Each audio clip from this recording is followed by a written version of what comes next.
देखो पहले तो बधाई जिनका जिनका ACIU में हुआ है, मतलब IB वाले में, और रिज़ल्ट आया है आज आपका। तो जिनका भी इंटरव्यू वाली पोस्ट के लिए सिलेक्शन हुआ है, चैनल पे काफ़ी लोग हैं जिनका आया है सिलेक्शन, इस लिस्ट में नाम है उनका, तो तैयारी में लग जाइए इंटरव्यू के लिए। और कई लोग परेशान थे कि अब क्या करें, इस बीच में टाइम है CGL के रिज़ल्ट में, तो आपके पास ये करने के लिए अब आगे आगे तो फोकस कर लीजिए। अभी भी रेशियो है 1:5 के हिसाब से बुलाया गया है। अगर अच्छे से कर लेते हो, 100 नंबर का ये आपका है आगे इंटरव्यू, तो अच्छा आपका ये अच्छा रहेगा, चांसेस अच्छी पोस्ट होती है IB वाली, तो आपको ये पता है। तो इसके लिए बधाई है, आप अगर सेलेक्ट हुए हो तो प्लीज़ कमेंट में लिखिए आप कि ये सेलेक्ट हुए। देखिए अब हम बात करेंगे किस रिगार्डिंग ये वीडियो है। देखो मैसेज आ रहे हैं, जैसे मैंने बताया था कि लोग परेशान तो हैं ही, उसके रिगार्डिंग मैंने लास्ट वीडियो डाला था। एक दिक्कत ये भी आ रही है, लोग कुछ लोग हैं, देखो CGL को लोग प्लान करते हैं। देखो कोई भी एग्ज़ाम आप देते हो तो प्लानिंग होती है हमें कि हम इस हिसाब से चलेंगे, ये चलेंगे। बहुत सारे लोग नए होते हैं जो पहले से देते आए हैं, वो तो जानते हैं कि प्लानिंग नाम की कोई चीज़ है ही नहीं SSC में, लेकिन फिर भी लोग एक एस्टिमेट लगा के चल रहे हैं कि क्या अब है, क्योंकि अब डेट आ गया है, सारे प्रोसेस ख़त्म हो चुके हैं, और अगर ये डिपार्टमेंट मिलने का लोगों को लग रहा है कि यही मिल सकता है मुझे, तो क्या है उस हिसाब से आगे का प्लान करने का। ज़्यादातर वो लोग हैं जो इसको लेकर परेशान हैं, जो लोग अपने पिछले जॉब से बहुत ज़्यादा फ्रस्ट्रेटेड है, या फिर दूसरी जॉब में है, उसको कैसे करके जल्दी से जल्दी छोड़ना चाहते हैं। जहाँ बैंक की नौकरी में है वो लोग, या फिर कोई दूसरे स्टेट में फंसे हुए हैं, राइट, कि अपना स्टेट आना चाह रहे हैं, उनको लग रहा है कि क्या पता इस वाले में अपना स्टेट मिल सकता है, कैसे करके वहाँ से निकलना है जो दूसरी जॉब है। सबसे ज़्यादा फ्रस्ट्रेशन उनके साथ है। दूसरी साथ वो भी लोग बहुत जल्दी कटना चाह रहे हैं, जो इसको बाय बाय करने वाले हैं SSC को लास्ट टाइम। अब उन्होंने हाथ जोड़ लिया है, चाहे वो रिपीटर हो चाहे वो फर्स्ट टाइमर हो। कई लोगों ने फर्स्ट टाइमर, देखो SSC एक ऐसी चीज़ दलदल है, आप इसको छोड़ तो नहीं पाओगे, ये आपको है पता है कि आदमी बार बार देता ही रहता है, लेकिन फिर भी बहुत सारे लोग हैं कि बस एक बार, अब है ना, कुछ लोग इसके लिए भी हैं एक बार मिल जाए तो हम कट लें, क्योंकि कई सारे फीमेल कैंडिडेट हैं, उनका एज का भी रहता है, पेरेंट्स का भी बर्डन रहता है, उनका भी मैसेज आता है, कॉल आता है, तो पता रहता है कि यार ये भी एक दिक्कत बड़ा है, बहुत बड़ा, ये भी मैटर बहुत बड़ा है। आपको पता है जो फीमेल कैंडिडेट हैं आपकी, तो उनके पेरेंट्स का रहता है, बड़ा मुश्किल होता है तैयारी कर पाना यार। एक तो फॉर्म भरा आपने 5 साल निकल गया, अब जैसे 18 वाला देखो आप 5 साल के बाद ज्वाइनिंग आ रहा है, तो किसी ने 24-23 में फॉर्म भरा तो यार 8 एज निकल जाती है आपका, है ना। तो एक वो बड़ा फैक्टर रहता है आपका। कुछ के मैसेज आ रहे हैं कि सर अभी मैरिज का भी फिक्स हो गया है, कास्ट रिजल्ट आ जाता पहले तो ये रहता है कि जॉब लग गई, नौकरी लग गई, है ना। तो एक वो भी रहता है आपको। कुछ लोग का UPSC का है, लोगों ने सोच लिया है कि अब एक जॉब तो हो गई है, और भी क्यों ना अब यहाँ से हम UPSC के लिए, क्योंकि SSC देने का उनका कोई वो नहीं लग रहा है, क्योंकि SSC में 3-4 साल ख़राब करने से बेटर है कि उनको लग रहा है कि एक बार UPSC का ही ट्राई कर ले, तो एक बार हम क्या फ्री माइंड से तैयार कर सकते हैं, कब तक उम्मीद करें। तो ये कुछ लोग हैं जो जानना चाह रहे हैं कि कब तक एस्टिमेशन है, क्या है, उसके रिगार्डिंग ये वीडियो है। अब आपको फिर लग सकता है यहाँ पर हर एक स्टेज पे कि यार ये क्या बेहुदा वाली, मतलब क्या पागल पन्ने वाली बात है आपकी, कि यार ये रिज़ल्ट जो आपका अभी से कैसे SSC में कुछ। देखो SSC में एक चीज़ तो है कि जब प्रोसेस ख़त्म हो जाता है और कैलेंडर आ जाता है SSC का, तो जो पिछले 3 सालों से ये अपना कर रहे हैं, वो ये चीज़ खास बात है। मैंने बताया आपको कि कैलेंडर फॉलो हो रहा है, कैलेंडर फॉलो हो रहा है, तो चाहे कुछ भी हो जाए SSC रिज़ल्ट निकाल देती है अपना, हम उस हिसाब से लेके बात चल रहे हैं। अब यार बीच में कुछ हो जाए फिर आप एक, देखो होता क्या है ना कि मैं आपको 100 चीज़ें बताता हूँ, उसमें कोई 1-2 बातें रह जाती हैं, आप वो पकड़ लेते हो, है ना, और वो चीज़ें अगर हो जाती हैं तो फिर आप यार पीछे पड़ जाते हो। इस रीज़न से मैं आपको सारी बातें बता के चलता हूँ, इफ़ बट सारी चीज़ें। कुछ बीच में ऐसा हुआ इनके, देखो होगा कुछ नहीं, आपको पता ही है कि जो डेट आ गई है उसी डेट को आना बहुत चांस कम लग रहे हैं कि प्रीपोन करे SSC। अगर ये पहले रिजल्ट डिक्लेयर कर दे तो देखो हमारे लिए भी सर दर्द कम है, रोज़ फ़ोन उठाने से तो बेटर है कि जल्दी जल्दी निपटाए ये मैटर और छुटकारा मिले, क्योंकि नहीं हो पाता ना बात, ये चीज़ें, मैसेज का रिप्लाई, इतना सारी चीज़ें, है ना। तो देखिए अब मैं आपको पोस्ट उठा रहा हूँ सारा करके करके। मैंने अभी इस वीडियो में 5 पोस्टें उठाई, वरना वीडियो लंबा हो जाता। मैंने वो टॉप 5 पोस्टें वो उठाई जिनमें ज़्यादातर लोग सिलेक्ट होंगे इस बार, और जिनमें ज़्यादा वैकेंसी आपकी है। बाकी के वीडियो में मतलब बाकी का पार्ट आगे मैं कवर कर दूँगा। और बाकी आपके भी कुछ मैटर, देखो इशू आपके भी होंगे कि यार मैं आप क्यों जल्दी से या फिर क्यों प्लान कर रहे हो, थोड़ा लिखना आप नीचे कमेंट लिखते हो आप तो थोड़ा क्लियर रहता है। तो मैं थोड़ा CBIC के बारे में बात करता हूँ। CBIC के अंदर 4 पोस्टें कवर होती हैं। एक तो आपका इंस्पेक्टर वाली है, एक प्रिवेंटिव ऑफिसर, एक एग्जामिनर और एक TA, ये चारों ही CBIC करता है आपका। तो अभी मैं आपको ये जो बता रहा हूँ ये CGL 18 के हिसाब से बता रहा हूँ। देखो CGL 17 में कुछ अलग हुआ, CGL 16 में समय कुछ अलग लगा, लेकिन जो रिसेंट चल रहा है उसके हिसाब से हम बात कर रहे हैं। देखो CBIC डिपार्टमेंट लेट ज्वाइनिंग देने के मामले में फेमस है SSC में, और ख़ासकर जो वो क्या नाम इंस्पेक्टर वाली पोस्ट है और TA वाली है, राइट। CGL 17 में मैंने देखा था कि 1.5 साल भी बाद भी लोगों की ज्वाइनिंग नहीं आई थी, मैसेज आया था। लेकिन इस बार कुछ नई चीज़ें हुई है। 15 सितंबर के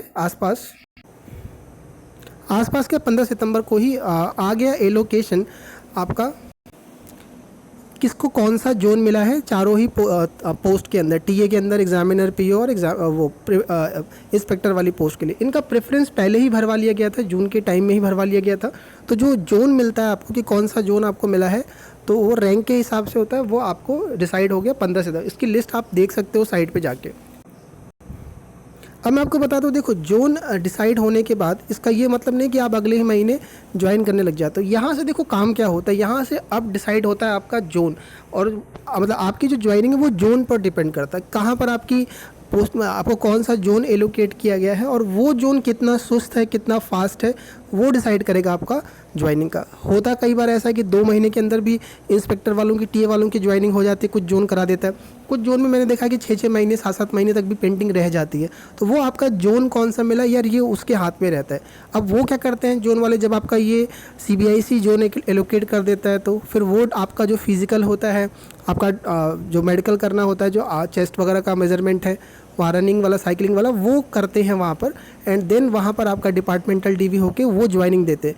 तो यार इसमें वक्त लग सकता है आपका, हर एक जोन टू हर एक जोन, ठीक है। हो सकता है कि यूपी में आपको जल्दी मिल जाए, हो सकता है कि बेंगलोर में आपको देर मिले, हो सकता है कि दिल्ली वाली फास्ट आ जाए। लेकिन हम एक रफ़ आइडिया लेके चलते हैं, तो यार अगर आपका ये एलोकेशन आया है तो 2 महीने, 1.5 से 2 महीने के बाद से आपका ये फिजिकल वाला काम शुरू हो जाता है, नॉर्मल सिचुएशन है तो। और उससे लेकर के आप 6 महीने तक भी देख सकते हो, और लोगों के 6 महीने तक 8 महीने भी जाते हैं, राइट। वेट करते रहते हैं, कई लोगों के मैसेज आते हैं कि सर मेरा इतना महीना हो गया अभी तक और अभी भी इसका कुछ पता नहीं चल पा रहा है, मेरे जोन से नहीं मालूम चल पा रहा। लेकिन ग्रुप बन जाएगा आपका, लोग फ़ोन वगैरह, आप तो मिनिस्ट्री के अंदर लोग फ़ोन वगैरह पर्सनली विजिट भी कर लेते, थोड़ा सा ये रहता है। लेकिन आप मान के चलो कि एलोकेशन के 2 महीने के बाद, ये सभी के लिए बता रहा हूँ मैं आपको, चारों ही पोस्ट के रिगार्डिंग, है ना। यार कंटेंट पसंद आता है प्लीज़ सब्सक्राइब, चैनल को सपोर्टर की मतलब सपोर्ट की ज़रूरत है आपको यार, प्लीज़ इसको थोड़ा ध्यान रखिएगा। थोड़ा सा सब्सक्राइबर नहीं हो रहे हैं तो इसके रिगार्डिंग बोलना पड़ रहा है, ठीक है। व्यूज़ वगैरह जो भी है, अब कोई फोर्स नहीं है, लेकिन फिर भी एक बार बोलना पड़ता है कि थोड़ा सा स्टैटिस्टिक्स में इसके थोड़ा सा दिक्कत आती है। तो इसलिए रिक्वेस्ट है आपसे, कंटेंट पसंद है तो सब्सक्राइब जरूर कर लिया करो, शेयर कर दिया करो लोगों तक यार। अब मैं आता हूँ CBDT के ऊपर। देखो CBDT जो है डिपार्टमेंट, ये भी बहुत लेट करने में फेमस है आपका। CGL 17 में तो 1.5 साल, 1 साल से ऊपर ही लग गया था आपका एलोकेशन आने में, इस बार जल्दी आई है इसका भी, है ना। और एक बात याद रखिएगा बच्चे कि इसकी जो लिस्ट है सितंबर में आ गई थी, स्टेट प्रेफरेंस का फॉर्म पहले ही भरवा लिया गया था आपका, है ना। और किसी ने मेरे को मैसेज भेजा था करके, कुछ लोग मुझसे मांग रहे थे कि सर ये बताइए किस रैंक पर कौन सा जोन मिला है, क्योंकि इसमें इन लोगों ने किया क्या है, टीए डिपार्टमेंट मतलब CBDT ने क्या किया है, सिर्फ आपको कौन सा जोन मिला है वो भेज दिया है, रैंक के बेसिस मतलब उसमें क्लियर नहीं हो पा रहा है किस मार्क्स पर कौन सा जोन मिला है। लोगों के मैसेज कुछ 2-3 ऐसे थे, तो मैंने सोचा एक वीडियो करूँगा, देखता हूँ टाइम मिलेगा तो उस पर। तो ये रहा उसका हिसाब, ठीक है। और बाकी मैं ज्वाइनिंग की बात करा तो थोड़ा सा इसमें भी सेम प्रोसेस होता है, लेकिन कंपेयर करें उससे CBIC से तो थोड़ा ये फास्ट रहता है कंपेयर टू CBIC। ये डिपार्टमेंट अच्छा है CBDT का, तो इसलिए बाकी की प्रोसेस उसके कंपैरिजन में थोड़ी फास्ट है, लेकिन फिर भी इसमें समय सबका अलग अलग लगता है। ये ध्यान रखिएगा, ये किस जोन में आपकी पोस्ट, मतलब आपको कौन सा जोन एलोकेट किया गया है। क्योंकि देखो इसमें फिजिकल तो नहीं होता, लेकिन डिपार्टमेंटल DV होगा, अटेस्टेशन फॉर्म वगैरह आपको जो आपके दोबारा से डॉक्यूमेंट चेक होंगे, सारे कास्ट लेकर के आपके मार्कशीट से लेके दोबारा से डिपार्टमेंट चेक करता है और फिर आपको ज्वाइनिंग लेटर इशू करता है। तो इसमें समय लग जाता है, सबका अपना अलग अलग जोन का होता है। तो भी मान सकते हो आप ये भी कि 1.5 से 2 महीने का, मतलब सितंबर में आ गया तो उसके बाद आपका वेटिंग टाइम, मतलब उल्टी गिनती शुरू हो जाती है ज्वाइनिंग के लेकर के, राइट। क्योंकि मेन जो काम होता है ये एलोकेशन का होता है, इनमें खासकर CBIC और CBDT के अंदर, इसमें ही समय लग जाता है आपका। CAG का कैग के अंदर 3 पोस्टें हैं, AAO की आपकी है, एक डिविजनल अकाउंटेंट की है और एक आपकी ऑडिटर की है। ऑडिटर की पोस्ट CGL 19 में नहीं है, लेकिन डिविजनल अकाउंटेंट की बड़ी डिमांड है आपकी, AAO की पोस्ट है। जब आपका DV चल रहा था इसी बीच में सितंबर में ही के महीने में ही इसकी लिस्ट आ गई थी। और देखो ये जितनी भी लिस्ट आप देख रहे हो सारी लिस्ट सितंबर के महीने में आई है। अगर यही सितंबर से पहले अगर जुलाई में एलोकेशन हो गया रहता या आपका DV लेट हुआ होता, नवंबर में हुआ होता, क्योंकि रिजल्ट तो फरवरी में ही आना है, तो बहुत लोग जिनका हो गया सब अपनी अपनी जगह लोकेशन पर निकल जाते, मैक्सिमम निकल जाती मैं मानता हूँ। क्योंकि CGDA में देखो बहुत सारे लोगों को नहीं पता था, उनका भी अब आ रहा है धीरे धीरे करके। तो यार ये थोड़ा सा गड़बड़ हो गया टाइमिंग को लेकर के आपका, तो इनका बीच में ही आ गया था CAG वालों का, लेकिन लोगों ने DV करवाया है, इसको आप मान के चलिए। और उसके बाद सबके अटेस्टेशन फॉर्म शायद नहीं आया है, कुछ ऑडिटर का मैसेज आया था मेरे पास, और डिविजनल अकाउंटेंट में भी कुछ शायद लोगों का आया था, राइट।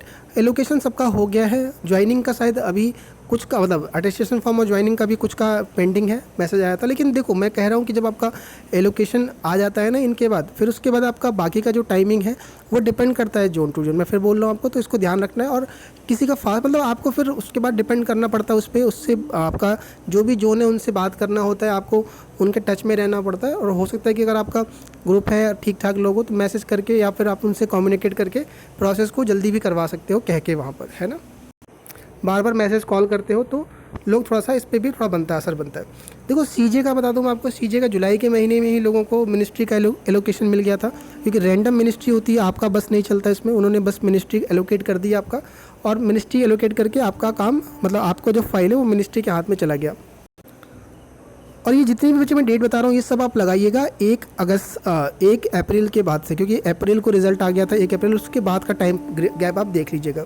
तो जुलाई के महीने में आ गया था इनका। और उसके बाद मिनिस्ट्री जो मिली है बच्चे, मिनिस्ट्री के बाद मैं आपको बताऊँ सीन ये रहा है कि जो मिनिस्ट्री ऑल इंडिया थी उन्होंने प्रेफरेंस के लिए भी मांगा है कुछ लोगों से जुलाई के महीने में ही, और जिसमें नहीं दिल्ली बेस था उन्होंने दिल्ली में ही रखा है। मिनिस्ट्री ऑफ फाइनेंस हो गया, मिनिस्ट्री ऑफ पावर हो गई, इनकी ज्वाइनिंग हो गई, लोग काम कर रहे हैं, 2 महीना हो गया काम करते करते इनको। और बाकी कुछ का अगर नहीं हुआ होगा तो मुझे नॉलेज में नहीं है, क्योंकि 38 मिनिस्ट्री होती है इसके अंदर। लेकिन आप मान के चलो अगर इतने लोग का हो गया है तो मिल ही गया होगा सबको ज्वाइनिंग, है ना। मैं मान के चल रहा हूँ, ऐसा नहीं होगा तो कमेंट में ज़रूर लिखिएगा आप, है ना। तो यार ये कुछ मिनिस्ट्री और कुछ पोस्टें थी मैंने जो लिया है, सबसे ज़्यादा लोग ये हैं CGDA का, और बाकी जितनी भी हैं सबका मैं आपको शेयर कर दूंगा। और कुछ में अभी जैसे मिनिस्ट्री ऑफ, जैसे कुछ का नहीं पता रहता है, 1-2 मिनिस्ट्री ऐसी होती है जिसमें कुछ कम कैंडिडेट होते हैं, उनका नहीं इन्फॉर्मेशन आ पाता है। तो अगर कोशिश करूँगा अगर कोई मिल जाए तो इन्फॉर्मेशन तो दे दूँगा, अब तक नहीं हो पाता है तो कोई बात नहीं, आप उसका आप ऐसे ही छोड़ सकते हो, लेकिन अंदाज़ा लगा लेना आपकी इतने के आसपास होगा। बाकी कोई डाउट है आप तो प्लीज़ लिखिएगा कमेंट सेक्शन में, और अगर आप भी किसी रीज़न से वेट कर रहे हो इसका तो भी लिखिए कमेंट में, है ना।